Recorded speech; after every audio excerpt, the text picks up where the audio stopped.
ತುಂಬ ಜನಕ್ಕೆ ಈ ಒಂದು ಕಣಜ ಕೀಟ ಅಥವಾ ವ್ಯಾಸ್ಪ್ ಅಂತ ನಾವೇನು ಕರಿತೀವಿ, ಇವೆಲ್ಲ ಪ್ಯಾರಾಸಿಟೈಡ್ ಗ್ರೂಪಿಗೆ ಸೇರ್ತವೆ. ಇವುಗಳನ್ನ ನೋಡಿದ್ದೀರಾ?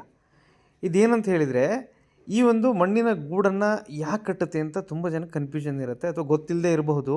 ಅವ್ರಿಗೋಸ್ಕರ ಈ ಒಂದು ಮಾಹಿತಿ. ಏನಂತ ಹೇಳಿದರೆ, ಈ ಒಂದು ಪ್ಯಾರಾಸಿಟೈಡ್ಸ್ ಅಥವಾ ವ್ಯಾಸ್ಪ್ಸ್ ಏನು ಮಾಡ್ತವೆ, ಇವು ಮೊಟ್ಟೆಗಳನ್ನ ಇಡಲಿಕ್ಕೆ ಇವುಗಳಿಗೆ ಯಾವುದಾದ್ರೂ ಬೇರೆ ರೀತಿಯ ಒಂದು ಜೀವಿ ಬೇಕು. ಸೊ ಅದಕ್ಕೆ ಇದು ಲಾರ್ವಾಗಳನ್ನು ಬಳಸ್ಕೊಳ್ಳುತ್ತೆ. ಬೇರೆ ಈ ಒಂದು ಕೀಟಗಳೇನು ನಮ್ಮ ಬೆಳೆಯನ್ನು ಹಾನಿ ಮಾಡ್ತಕ್ಕಂಥ ಅದೆಷ್ಟೋ ಕೀಟಗಳಿದ್ದಾವೆ, ಅದರ ಲಾರ್ವಾಗಳನ್ನು ತೆಗೆದುಕೊಂಡು ಬಂದು ಈ ಥರ ಮಣ್ಣಿನ ಗೂಡುಗಳನ್ನು ಮಾಡಿ ಎಷ್ಟು ಬ್ಯೂಟಿಫುಲ್ಲಾಗಿ ಮನೆ ಕಟ್ಟುತ್ತೆ ಅಂತ ಹೇಳಿದರೆ, ಇದು ನಾವು ಇಂಜಿನಿಯರ್ ಕೂಡ ಬೆರಗುಗೊಳ್ಬೋದು. ಅಷ್ಟು ನೀಟಾಗಿ ಈ ಒಂದು ಮಣ್ಣನ್ನು ಸೆಲೆಕ್ಷನ್ ಮಾಡ್ಕೊಂಡು ಬಂದು ಆ ಒಂದು ಮನೆಯನ್ನು ನೀಟಾಗಿ 3 to 4 ಡೇಸ್, ಒಂದೊಂದು ಸರಿ 5 ದಿವಸ, ಒಂದು ದಿವಸ ವಾರಗಟ್ಟಲೆ ತೆಗೆದುಕೊಂಡು ನೀಟಾಗಿ ಮನೆ ಕಟ್ಟುತ್ತೆ. ಅದನ್ನ ಡ್ರೈ ಮಾಡ್ಕೊಳ್ಳುತ್ತೆ, ಸಣ್ಣ ಓಪನಿಂಗ್ ಮಾಡಿಕೊಂಡು ಅದರೊಳಗಡೆ ಲಾರ್ವಾಗಳನ್ನು ಇಟ್ಟು, ಲಾರ್ವಾದಲ್ಲಿ ಮೊಟ್ಟೆ ಇಟ್ಟು ಆಮೇಲೆ ಅದನ್ನು ಮುಚ್ಚುತ್ತೆ. ಸೊ ಅವಾಗೇನಾಗುತ್ತೆ, ಮುಚ್ಚಿದ ಮೇಲೆ ಆ ಒಂದು ಲಾರ್ವಾದಿಂದ ಇದರ ಒಂದು ವ್ಯಾಸ್ಪ್ದು ಒಂದು ಚಿಕ್ಕ ಚಿಕ್ಕ ಮರಿಗಳು ಹೊರಗಡೆ ಬಂದು ಆ ಒಂದು ಲಾರ್ವಾದ ದೇಹದ ಅಂಶಗಳನ್ನು ಬಳಸ್ಕೊಂಡು ತಾವು ಬೆಳಿತವೆ.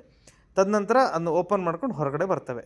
ಸೊ ಇದು ಈ ಒಂದು ಕಣಜ ಕೀಟದ ಜೀವನ ಚಕ್ರದಲ್ಲಿ ಬರ್ತಕ್ಕಂಥ ಒಂದು ಪ್ರಸಂಗ. ಇದನ್ನು ನಾವು ತುಂಬ ಜನ ನೋಡಿರ್ತೀವಿ. ನೋಡಿ ಎಷ್ಟು ಬ್ಯೂಟಿಫುಲ್ಲಾಗಿ ಇದು ಮನೆ ಮಾಡ್ಕೊಳ್ಳುತ್ತೆ, ಎಷ್ಟು ಕಷ್ಟಪಟ್ಟು ಇದು ಮಾಡುತ್ತೆ. ಮಣ್ಣನ್ನು ಇದು ಯಾಕೆ ತರುತ್ತೆ, ಅದು ಹಸಿ ಮಣ್ಣನ್ನು ವಿತ್ ಮಾಯ್ಶ್ಚರ್, ನೀರಿರ್ತಕ್ಕಂಥ ಮಣ್ಣನ್ನು ಯಾಕೆ ತರುತ್ತೆ ತುಂಬ ಜನ ಗೊತ್ತಿರಲಿಲ್ಲ ಅಂತ ಅನಿಸುತ್ತೆ. ಈ ಒಂದು ವಿಡಿಯೋದಿಂದ ನಿಮಗೆ ಅರ್ಥ ಆಯಿತು ಅಂತ ನಾನು ಅಂದ್ಕೊಳ್ತೀನಿ.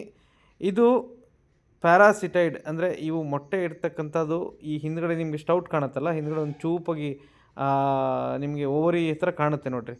ಆ ಚೂಪಾಗಿರುವಂಥ ಆ ಒಂದು ಆಕಾರದಿಂದ ಅದು ಲಾರ್ವಾದಲ್ಲಿ ಹೋಗಿ ಚುಚ್ಚಿ ಅಲ್ಲಿ ಮೊಟ್ಟೆನ ಇಟ್ಟು, ಆ ಮೊಟ್ಟೆಯಿಂದ ಬರ್ತಕ್ಕಂಥ ಮರಿಗಳು ಆ ಒಂದು ಬೇರೆ ಜಾತಿಯ ಒಂದು ಲಾರ್ವಾಗಳ ದೇಹದ ಅಂಶವನ್ನು ಬಳಸ್ಕೊಂಡು ಬೆಳಿತವೆ.